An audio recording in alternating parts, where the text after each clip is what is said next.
So this is another example to me of how cool MySpace and YouTube are. I sent some emails on MySpace to Wendy. We agreed to meet under the Arc de Triomphe in Washington Square Park, New York, and we sat down for a chat. We're recording in Washington Square Park in the amazing New York City with Wendy James. How are you? Very well. What is it, a Thursday lunchtime? Is this what you usually do on a lunchtime? Actually, I do quite often come in here. Not necessarily at lunchtime, but I do come here a lot. Now, more up that way. I had you on my radio show a while back and you talked about this being your favourite place in the world. Why is that? I don't know. Somehow the gravity of my soul gets pulled into Washington Square Park. It has a lot of history here, which I probably touched on when we spoke. Yeah, and redo that for us. Like, what's the big thing about this place? Well, basically in the 60s and the 70s it was the focal point of all the anti-Vietnam rallies, and it was also the area right in the centre where the folk revolution happened, which gave birth to Joan Baez and Bob Dylan, and these people used to come and busk here in Washington Square Park. Not busk, but play, free concerts. And all around the West Village, that's where all the old folk dives were, which is where Dylan would play maybe 2 or 3 gigs a night. Wow. And for 2 years, long before he got a record contract, that was what he was doing. He was crashing on people's floors all around here. I walk by his old apartment most every day. Wow. And for 2 years, the whole thing exploded, really. That's when the folk thing went into his electric thing. And also, and then towards the end of the 60s, like I said, this is where people would gather and the young people would gather and voice their disagreement with Vietnam. So it's I think it's a real pivotal cultural spot on the planet, because change genuinely did happen from here. It's an awesome place, isn't it? Yeah. Absolutely awesome. Now, you know I love stories, and I pestered you on the radio for a long time asking you about it, kept you on the phone for about an hour. But your story, just to recap it for the web show, how did it all get going for you with music? Right back to the beginning. I don't know, I sang in the choir at school. Yeah. But that's really going back. Did you know you were good at it? Like, if you're in the choir, did you think at that time, I'm pretty good at this? I knew I was a good singer, yeah. I can hold a note, for sure. But I guess it really began when one night after school I went to a bar, underage. Right, how old? Maybe 14, 13 years old, with my girlfriend Zoe, and this guy came up to me and he looked just like Johnny Thunders or Keith Richards. Right. Skinny pants, leopard skin jacket, you know, kind of Mike Monroe hair. Mike Monroe was in, what was that band? Never mind. Anyway, very glam rock, very New York Dolls, and it was Nick Sayer from Transvision Vamp, and he offered us some reasons to stay out and party. Right. And we took those reasons. And then he and I got to talking, and he said he was looking for a singer, and I said, well, I can sing, and it really was as casual as that.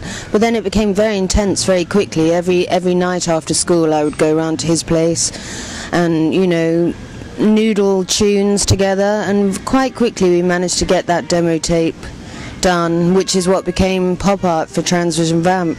And when that demo was finished, then we again very quickly took it to EMI Records in London and got signed, and well, the rest you know. So it's an amazing history, and do you look back on it a lot of times and just, does it bring a smile to your face? I don't often think about it, but as I've been touring with Racine, I have been meeting many people whose lives were impacted by Transvision Vamp, and so I can't help but start to remember all the little funny scenarios that happened to us over all those years, from people reminding me of something happening at a show to me just remembering the behind the scenes escapades. So lately, I guess because I'm back out there in the public eye, I have been in a headspace where I am starting to think about or be reminded of certain adventures, but on the whole, no, I don't. You know, I don't sit there at home thinking about the day I met Nick, no. Right. Well, what's, if you think back to some of those funny adventures, what would be one that gives you a complete chuckle that you can share? Oh, I don't know, you see, that's the thing, someone has to guide me into that memory.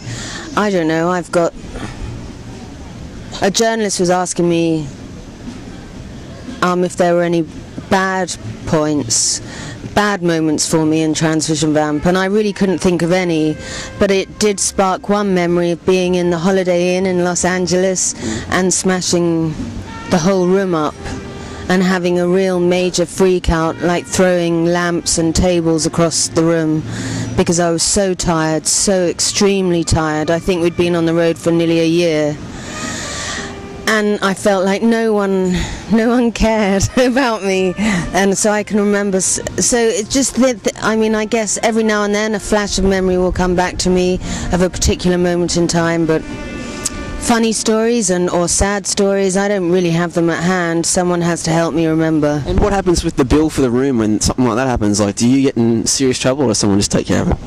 Well, when you were at Transvision Vamp's level of success, someone else just takes care of it. That's nice, isn't it? But if Racine smashed a room up, I think I'd have to pay the bill. No, probably what you do is you just leave, and then they follow whoever put the credit card down. So the trick is to have someone not directly affiliated with the band to put their credit card down. And then charge it up. So what was it like? I mean, I'm going to obviously talk about what you're doing right now in Racine, and you're on MySpace and you're rocking it, you're doing gigs, I've seen the videos on your site. But at a stage there when you're on pretty much so many magazines, there's so many dudes and probably girls out there that just absolutely love you. What was that like for you at that stage?